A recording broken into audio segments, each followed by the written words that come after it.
자, 서정욱 변호사 모셨는데요. 아, 이게 간첩 사건이, 간첩들이 문재인 특보였대네. 아, 나 이게 나랍니까, 이게? 이게 네? 먼저 근데 그 제 입장을 먼저 말씀드리고 하면 네. 우리 메카시즘이라는 게 있잖아요. 메카시즘. 그게 아니라는 걸 제가 말씀드리는 게 네. 옛날에 1950년 2월 달에요. 네. 그때 그 메카시 그 상원 의원이 공화당 상원 의원이었어요. 네. 공화당 상원의 메카시 의원이 1950년 2월 달에 뭐라고 했냐면 미국 국무부에 공산주의자가 205명이 있다. 아유, 공산주의자가 205명이 엄청난 거를 폭로한 거예요, 엄청난 걸. 예. 그래가지고 그게 이제 막 공산주의자 색출한다고. 그건 이제 저는 긍정적인 면도 있었지만 뭐 그때 없었겠어요, 공산주의자가. 그렇지만 이제 좀 부정적으로 아무나 공산주의자 탈을 세우고 좀 이게 부정적인 의미로 메카시즘 이런 게 표현을 쓰잖아요. 그럼 이게 또 제가 이제 간첩 방송하면 야 서정욱이 또 이게 그 메카시즘 뭐 그다음에 또 색깔론 뭐 어쩌고저쩌고 좌파들이 공격할 수 있는데 그게 아니라는 거예요. 뭐 실제로 나오는 지금 이게 제가 정말 그 이번에 간첩단 사건 보고 정말 이게 그 나라가 무너지구나. 이래가 이게 우리 자유민주 체제가 무너지구나. 우리 공화주의 체제가 무너지구나. 이런 게 정말 제가 우국충중에 걱정이 되니까 이게 간첩 사건 이번에 한번 면모를 보고 그럼 과연 이게 제대로 수사를 하고 있는가? 이것도 이게 한번 보고 그다음에 앞으로 이런 게 또 선거 때 북한, 중국 이런 공산주의 개입이 있잖아요. 이거는 이게 어떻게 막을 것인가? 이렇게 세 가지로 나눠서 하나하나 보겠습니다. 네. 일단 이게 이번에 간첩단 사건부터 네 명 나온 거. 네 명이 나왔는데요. 그 중에 그 청주의 판사가 한 명은 또 영장 기각 왜 시킨지 모르겠어요. 그러게. 아니 간첩도 이게 영장 기각합니까? 한 명은 왜 시키? 그 여러 명 중에 골라가 기소했을 텐데 그 정치 검찰이 그러니까. 김호수. 김호수가. 물론 이게 그 썩은 물 그 지금 완전히 식물총장이죠. 김호수가. 근데 그 일단 법원에 이제 그 구속영장 3명이 된 거예요. 근데 이거는 심각한 게요. 이 사람들에게 중국에 가가지고 2017년에 중국 가가지고 이게 그 북한 옛날에 225국이랍니다. 문화교류국으로 해가지고 북한의 그 225국 문화교류국의 그 공작원이 있거든요. 리모시 공작원. 공작원한테 이게 돈을 2만 달러를 받아요. 돈을 이게 2만 달러 받으러 오가지고 국내 오가지고 이게 지령에 따라서 이제 다 하잖아. 일단 이게 문재인 캠프도 들어가서 노동 있잖아, 특보. 하고 그다음에 아까 송영길 뭐 이게 중진 의원들도 만나고 그다음에 북한에서 야 윤석열 죽여 하는 그게 탄핵 이렇게 모금도 한 400만 가끔 모금도 했죠. 이런 것도 하고 그 외에도 이게 북한에 뭐 온갖 이게 뭐 묘목도 보내고 이런 게 여러 가지 있잖아. 종북 친북 간첩 활동을 했잖아요. 그래서 저는 이게 이번에 이제 지금 놓은 거거든요. 이걸 보면서 제가 이제 그 세 가지로 다시 한번 이게 그 정권이나 특히 국정 물어보는 게요. 자, 그럼 첫째, 이 간첩이요. 요게 전부겠어요. 에이, 택도 없는 소리 마세요. 요게 그 행동하는 놈들은 몇 놈 피레미들 잡힌 거예요. 피레미드. 그러니까요. 그래서 제가 첫째 질문은 과연 이게 그 청와대나 국정원이나 아니면 이게 그 민주당이나 한국의 국내에 다른 이게 간첩이 없는가? 저는 언론사도 있다고 봅니다. 정말 이게 이 빙산의 일각도 아니 정말 이게 꼴이 있잖아요. 이런 거 이렇게 저는 이 부분을 이게 저희가 제대로 이게 그 감시하고 이게 색출해야 되잖아요. 근데 이게 저는 진짜 많은데 지금 전혀 우리 국민들이 무관심하거든요. 그래서 저는 과연 이게 청와대 국정원 민주당까지 간첩이 없는가? 이 질문을 첫째 하면서 제가 이게 두 번째 묻고 싶은 거는 그럼 이게 이런 간첩은 누가 잡아야 되는가? 누가 잡아야 되는가? 나 미치겠네. 지금 이게요. 간첩을 옛날에 누가 잡아? 옛날에 이게 검찰하고 국정원 했죠. 국정원이 잡지. 지금 이게 검찰이 손 뗐죠. 수사력이 제일 국정원도 뭐 조직 다. 국정원도 이게 대공수사권 넘어갔죠. 그러니까. 누가 잡아야 돼 이거? 경찰이 이게 정권의 눈치를 보는 경찰이 제대로 됩니까?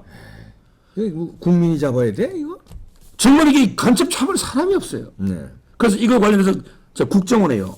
지금 그 당시 전직 국정요원들이 그 1인 릴레이 시위를 했어요. 국정원의 그 원훈이라고 있잖아. 원훈. 딱이 그 한 4-5번 바뀌었죠.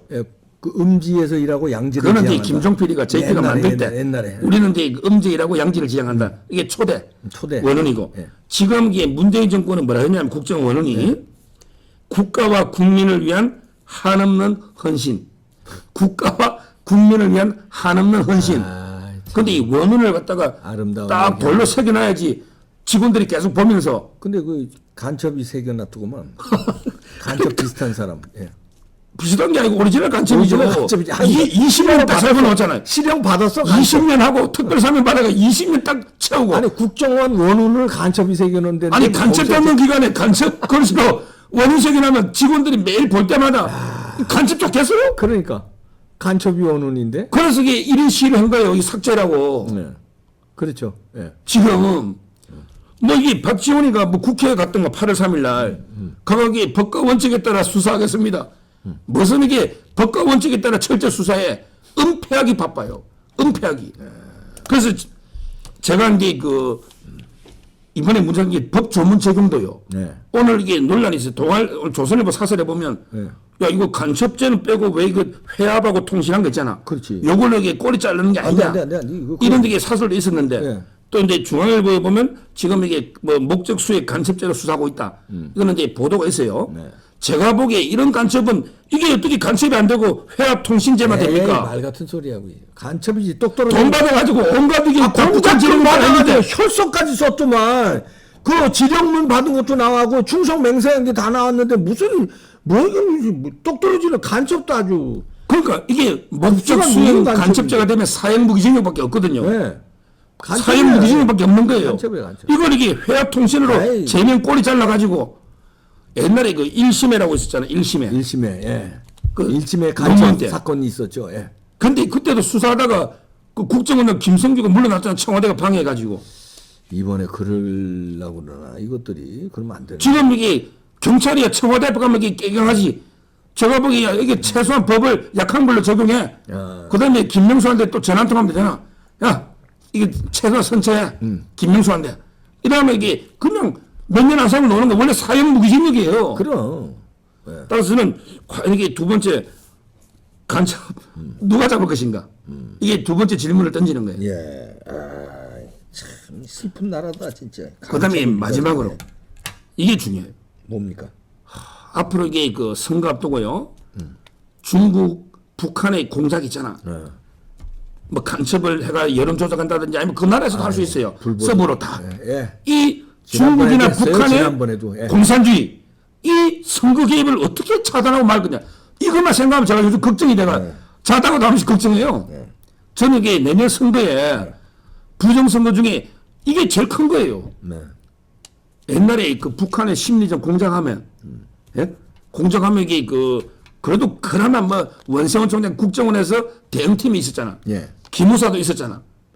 근데 기무사나 국정원이 대응하면 지금 이게 그 중에 한두 사람이 약간 탈선하면 완전 사령관까지 잡아버리잖아. 댓글 조작했다고. 예. 지금 원세훈이나 김관지 실장이 다 그런 거 아니에요. 그러니까. 따라서 이게 그분들이 조직이 훌륭한 하나도 분들이에요. 없어요. 훌륭한 분들인데 그러니까 잡아넣는 거야. 그럼 이게 훌륭한 분들이니까 보세요. 이것들이. 예. 지금 이게 우리 드루킹 공작 봤잖아. 예. 드루킹이 공작하니까 안철수가 2, 3% 따라잡다가 문재인한테 그냥 추월당해버렸잖아요. 예.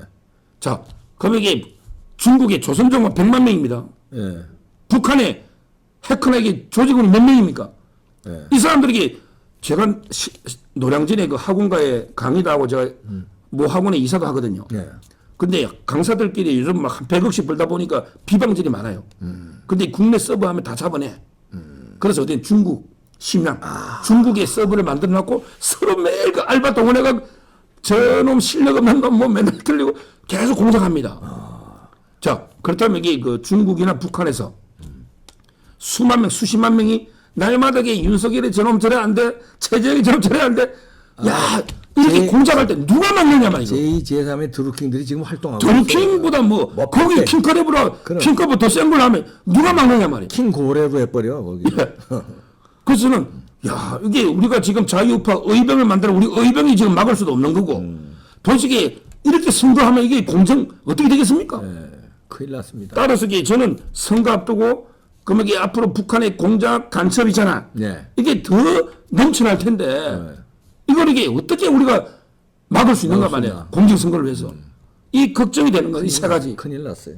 간첩들이 선거를 조작하는 나라가 됐으니. 그래서 지금 이게 다시 질문을 요약해 보면 네. 이번에 그 잡힌 간첩 이게 빙산일각인데 지금 이외에 청와대, 국정원, 민주당, 군대, 뭐 언론사 간첩이 덕실덕실할 걸로 보이는데 네. 이게 없는가 이 질문을 던지고 그다음에 두 번째 있다면 이 간첩들 누가 잡나? 지금 완전히 우리나라 게 기관들이요. 지금 이게 거의 다 없어져 버렸잖아요. 네. 지금 따라서 이게 그게 문제고. 그다음에 가장 큰 문제는 내년 선거 개입 앞두고 또 이게 간첩이 더 이게 앞으로 개입이 심해지고 중국이 안 그러겠어요? 야 문재인처럼 그냥 이게 옛날에 그 대사 그 봤잖아요. 그 노영민이 만절필동 우리가 만 번을 뭐 이게 황하강물은 만 번을 이게 굽이쳐도 반드시 동해로 가듯이 이게 바로 님을 향한 일편단심 무조건 중국을 향해서 사대주의 극치 이게 만절필동입니다. 지금 이게 우리 선거 때부터 따라서 이게 이런 이게 그 중국 앞에만 서면 중국은 높은 산이고 우리는 작은 나라니까 막 이러잖아. 문재인도 이런 이게 문재인 좌파 이기를 중국은 안 만들고 싶겠어요? 근데 일본이나 그 미국이 도와줘야 되잖아. 네. 그 과연 그래 할 수 있겠어요? 따라서는 이게 정말 이게 심각한 앞으로 이게 좌파들의 국제 이게 문제가 되고 이걸 어떻게든 우리가 대응책을 만들어야 된다. 이런 게 걱정을 제가 우려를 표명하는 거예요. 이거 이제 걱정만 하면 안 되고요. 국민들이 이거 관심을 가지고 이걸 뿌리 뽑자고 달려들어야 저들이 겁이 나서 못 해요. 부정선거도 그렇고 중국이고 북한에서 해킹으로 여론 조작도 그렇고 심지어 요번에요. 서초경찰서 조사받았어요. 누가? 제가요. 왜요? 뭘로 조사받았냐면 중국인 저우이버라고 있어. 미녀 스파이 의혹을 받는 사람이 그걸 제기했더니 중국인이 고소를 했는데 한국인 조사받아. 아니 스파이가 조사받아야 돼. 그걸 의혹 제기한 평론가가 조사받아야 돼. 그만큼 왜냐면 그 큰 로펌에 돈 왕창 주니까 그 로펌에서 그냥 깨알같이 그냥 방송 뒤져가지고선 고소를 해요. 그 로펌에서 돈 왕창 받았으니까. 그럼 경찰에 고소장 지금 경찰은 로펌이 어마어마한 로펌이야. 그러니까 이런 나라입니다. 중국의 속국처럼 지금 움직이는 나라예요. 근데 선거 좌지우지 안 하겠습니까? 그리고 북한이 이 간첩 내리 안 하겠어요? 그러니까 이 부분은 제가 농담으로 한번 마무리를. 네, 마무리 줘주세요. 유머로, 농담으로. 유머로. 제가 어릴 때요. 네. 지금 이게 필요하면 어릴 때 진짜 간첩이 많았잖아요. 많았지. 그래서 이제 저희가 그 간첩 잡는 표 포스터 있잖아. 그거 만들고 대회도 하고 그랬어. 그러니까 표 대회를 많이 했죠. 그때 이제 기억나는 표가 있어요. 뭐예요? 뭐 그때 뭐 이런 유명한 표 있잖아. 앞에 가는 저 사람 간첩인가 다시 보자. 뭐 그런 게 있었죠. 앞에 가는 저 사람 간첩인가 다시 보자. 이런 여러 표들이 많았죠. 근데 그때 제가 본 기억에 제 1등한 표가 하나 있었어요. 뭐예요? 뭐냐면 이게 그 사랑하는 애인도 알고 보니 간첩. 사랑하는 애인도 알고 보니 간첩. 야, 그게 제가 어릴 때 확 기억나더라고. 야, 그거 지금 이게요. 지금 이게 내년에 간첩 북한 중국 공작이 판치잖아. 이게 깨어있는 우리 국민이 막아내야 됩니다. 막아야 돼요. 저 박지원이 국정을 안 잡습니다. 청와대 문재인 청와대가 안 잡아요. 그럼. 저 경찰이 안 잡아요. 같은 편인데 무슨. 우리 깨어있는 자유파 국민들이 감시하고 철저하게 잡아야 돼. 이건 메카시즘 아닙니다. 맞아요. 국민들이 잡아야 돼. 그래서 박사님들이 가장 사랑하는 우리 사모님이잖아. 사모님들이 간첩이 다시 한번 확인해봐야 되고. 아니 어저께 조금 수상하게 나오던데 나한테 어저께. 그러니까요. 사랑하는 애인도 알고 보니 간첩. 어저께 이상하게 나오더라고요. 오늘 좀 조사해 보겠습니다. 그러니까 제가 이게 자꾸 이게 뭐 색깔론 거구 이거 하는 게 아니고 그만큼 이게 이번 사건이 심각하고 저희가 이게 앞으로 걱정되기 때문에 제가 이게 우려를 드리는 겁니다. 저희가 하석에 끼어서 감시하고 철저하게 대비를 해야 된다. 이게 결론이 되겠습니다. 사랑하는 애인도 알고 보니 간첩. 야, 결론 아주 깔끔하게 잘 맺었네요. 유튜브의 스타, 종편의 스타, 법조계 스타 서정호 변호사였습니다. 마치겠습니다. 감사합니다.